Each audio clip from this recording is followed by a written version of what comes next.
Job లేక ఇబ్బంది పడుతున్నారా? అయితే మెడికల్ కోడింగ్ మీకు మంచి ఆప్షన్. వెంటనే కాల్ చేసి కోర్సులో జాయిన్ అవ్వండి. నమస్తే, welcome back to Suman TV. Present మనతో పాటు ఉన్నారు తోడు నీడ ఆర్గనైజేషన్ ఫౌండర్ రాజేశ్వరి మేడం.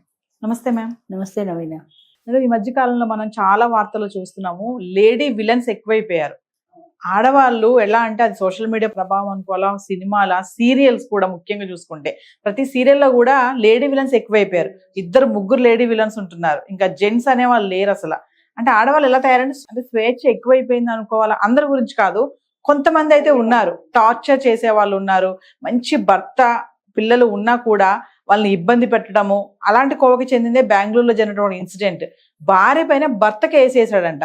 అంటే ఎంత విసిగిపోయి ఉంటే పోలీస్ స్టేషన్కి వెళ్ళి కేసు పెట్టి ఉంటాడు. నన్ను టార్చర్ చేస్తుంది, నన్ను అలా ఉండమంటుంది, నన్ను ఇలా ఉండమంటుంది, మేమిద్దరం కలుసున్న వీడియోలు తీసి నన్ను బ్లాక్మెయిల్ చేస్తుంది, నువ్వు అలా చేయకపోతే నేను ఇవి బయట పెడతానని అంటుంది భార్య. మరి అంటే ఈ కేసెస్ ని ఎలా తీసుకోవాలంటారు? కాలం రివర్స్ అవుతుంది. ఒకప్పుడు భర్తలు భార్యని టార్చర్ పెట్టేవాళ్ళు, అది భరించేవాళ్ళు. అప్పట్లో తిరగబడింది ప్రపంచం, అంటే జమానా తిరగబడింది. అంటే భార్యను భర్తని టార్చర్ పెడుతున్నారు. ఇందులో అంత పెద్దగా ఆశ్చర్యపోవాల్సిన విషయం లేదు. నన్ను అంటే ఏం కాదు, అలా తిరగబడ్డం అనేది కరెక్టే అంటారా? కరెక్ట్ కాదు, కరెక్ట్ అని ఎవరూ చెప్పరు. వాళ్ళ భర్తలు భార్యని బాధించడం కూడా కరెక్ట్ కాదు కదా. అయినా మేల్ డామినేటింగ్ టైంలో వాళ్ళు బాగా డామినేట్ చేశారు. అవును, అవన్నీ భరించారు, సహించారు ఆడవాళ్ళు. ఏదో భూదేవంత ఓర్పు అనేవాళ్ళు అలాగే భరించారు. క్రమేపీ కాలం తిరగబడింది. అంటే ప్రజల మనస్తత్వాల్లో అభిప్రాయాల్లో మార్పులు వచ్చాయి. ఇప్పుడు ఆడవాళ్ళు మగవాళ్ళని టార్చర్ పెడుతున్నారు. ఒకప్పుడు భార్యకు వీడియోలు తీసి భర్తలు బెదిరించేవాళ్ళు, ఇప్పుడు భార్యలు భర్తలు వీడియోలు తీసి బెదిరిస్తున్నారు. రెండూ తప్పే, అది తప్పే ఇది తప్పే. అంటే కొన్నాళ్ళు అతిగా ఏదైనా ఉన్నట్టయితే దాన్ని యాక్సెప్ట్ చెయ్యరు, కొన్నాళ్ళకి తిరగబడతారు. ఏదైనా సరే. ఇప్పుడు మనం ఒక విషయంలో పదే పదే పదే పదే టార్చర్ పెడుతుంటే మన వాళ్ళు సామెత చెప్తారు చూడు, పిల్లి కూడా 4 గోడల మధ్యన పెట్టి బంధిస్తే గుడ్లు పీకుతుంది అంటారు.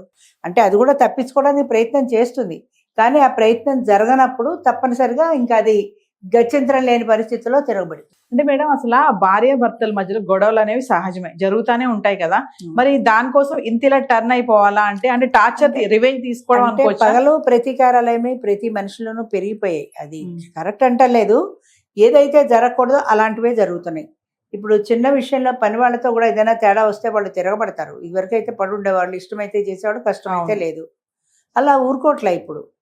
మేము మనుషులమే, మాకు మాత్రం ఇష్టాలు ఉండవా, మాకు మాత్రం కోరికలు ఉండవా అన్న ధోరణి ప్రబలుతోంది జనంలో. వాళ్ళకి కోరికలు ఉంటాయి, అన్నీ కరెక్టే. కానీ నువ్వు ఒక మెట్టు దిగి నీ పరిస్థితిని బట్టి నువ్వు గిన్నెలు తోమకడానికి వచ్చావు. నన్ను ఒకసారి ఒక అమ్మాయి అడిగింది, మీకేంటి మీరు 1000 జీతాలు తీసుకున్నారు, మాకు పట్టుమని 10,000 ఇవ్వడానికి బాధపడతారు అంది. 1000 జీతాలు నన్ను కూర్చోబెట్టి గవర్నమెంట్ ఊరికే ఇవ్వాలా? ఎంఏ దాకా చదువుకుంటే ఇచ్చారు. మరి నువ్వు చదువుకుంటే నీకు ఇచ్చేవారు, నువ్వు చదువుకోవాలా? నువ్వు 5 క్లాసులు చదువుకుని ఎంఏ చదువుకుని దాంతో ఎందుకు పోల్చుకుంటావు? అది తెలియలేదా? డబ్బుల దగ్గర పోలికి తెలిసింది, నీ చదువు లేదు, నీ బ్రతుకింతే అన్న సంగతి తెలియలా. నీకు 5 క్లాసులు చదువుకున్నావు కాబట్టి అంట్లు దొంగకోవాల్సి వస్తుంది, నేను ఎంఏ చదువుకున్నాను కాబట్టి టీచర్గా చేయగలిగాను అని జవాబు చెప్పే స్థాయిలో మనం ఉన్నా కూడా చాలా మంది చెప్పరు. చాలా మంది పడరు, ఎందుకు వచ్చిన గొడవలేను వాళ్ళు ఊరుకుంటారు, లేదా వీళ్ళు మానేసి వెళ్ళిపోతారు. అంచేత ప్రజల్లో అసలు సర్దుబాటు గుణం అనేది లేకుండా రివెంజ్ యాటిట్యూడ్ ఎక్కువ అవుతుంది. పగలు ప్రతీకారాలు, ఈ కోపాలు తాపాలు, ఇది ఎక్కువైపోతుంది. దాంతో ఏమవుతుందంటే భర్త ఒకప్పుడు భార్యని బాధించాడు, ఇప్పుడు భార్య భర్తని బాధిస్తుంది. నేను చెప్పినట్టు వింటావా వినవా, నేను చెప్పినట్టు చేస్తావా చేయవా, లేకపోతే నిన్ను సోషల్ మీడియాలో పెడతాను, నీ వీడియోలన్నీ నేను లీక్ చేస్తాను అని బెదిరిస్తే భయపడే స్థాయికి భర్తలు ఎందుకు వస్తున్నారు?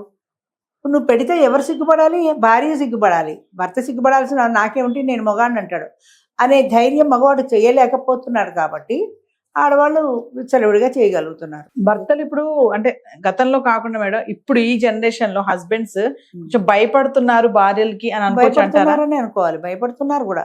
పెళ్ళంటేనే భయపడుతున్నారు. అసలు భార్య దాకా ఎందుకు, అసలు పెళ్ళంటేనే బాబు నాకు వద్దు, ఎలాంటి టార్చర్ పెడుతుందో వచ్చాక అనే పరిస్థితిలోకి యంగ్ జనరేషన్ మొన్నప్పుడు పేపర్లో కూడా చూశాను.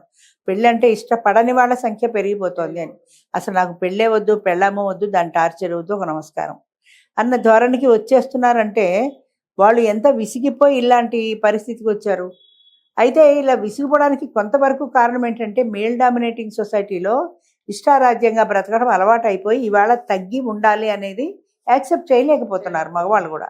ఒకప్పుడు ఏంటంటే వాళ్ళు డామినేషన్లో సాగింది కాబట్టి ఇప్పటికీ కూడా అంతరాంతరాల్లో వాళ్ళకి అలాంటి డామినేషనే కోరుకుంటున్నారు వాళ్ళు. నా డామినేషన్ ఉండాలి కానీ ఆవిడ నన్ను డామినేట్ చేయకూడదు అని. అంతే, ఆవిడ నిన్ను డామినేట్ చేస్తుంది, కాలం మారింది అనే రియాలిటీని వాళ్ళు యాక్సెప్ట్ చేయలేకపోతున్నారు కాబట్టి అసలు మాకు పెళ్ళే వద్దు, ఈ గొడవలే వద్దు అంటున్నారు. అంటే అబ్బాయిలు పెళ్లి వద్దు అనడానికి అసలు ఏంటి మేడం ముఖ్యమైన కారణాలు ఏమున్నాయి చెప్పండి? ముఖ్యమైన కారణాలు ఏంటంటే ఫీమేల్ డామినేషన్. ఒకప్పుడు మేల్ డామినేషన్ లాగానే ఇప్పుడు ఫీమేల్ డామినేషన్. ఆడవాళ్ళ కోరికలు నీకు చాలా చోట్ల మనం ఇందులో కూడా చూస్తుంటాం, ఇన్స్టాలోను యూట్యూబ్లోను. అక్కడ నీకు పేరెంట్స్ ఉండకూడదు, ఒక్కరే కొడుకు ఉండాలి, ఆడపడుచు నీకు ఇంత ప్యాకేజ్ ఉండాలి, మీ వాళ్ళు ఎవరైనా ఉన్నా మన ఇంటికి రాకూడదు, మా వాళ్ళందరూ మన ఇంటికి వస్తారు, నా చెల్లెళ్ళు వస్తారు, నా తమ్ముళ్ళు వస్తారు, నా పేరెంట్స్ వస్తారు, మా వాళ్ళు వస్తారు ఉంటారు కానీ నీ వాళ్ళు రాకూడదు అనేది ఒకటి. తర్వాత నీకు అలా ఉండాలి, ఇలా ఉండాలి, నన్ను సినిమాలకు తీసుకెళ్ళాలి, షికార్లకు తీసుకెళ్ళాలి, నా కోరికలన్నీ తీర్చాలి అనే కోరికల చిట్టా పెరిగిపోతుంది ఆడవాళ్ళకి. వాడికి 4 లక్షలు మంత్లీ ఉండొచ్చు శాలరీ, కానీ నీ కోరికలు అన్లిమిటెడ్గా ఉంటే ఎంతవరకు తీర్చగలుగుతాడు? నీ కోరికలు తీర్చడమే వాడి జీవిత పరమావధి కాదు కదా. వాడికి కూడా కొన్ని ఇష్టాలనే ఉంటాయి కదా.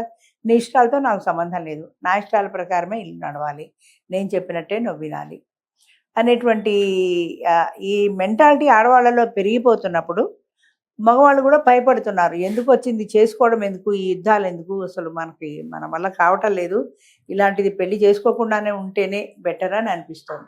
అంచేత మేల్ డామినేషన్ పనికిరాదు, ఫీమేల్ డామినేషన్ పనికిరాదు, రెండూ పనికిరావు, రెండూ ఎక్సెస్.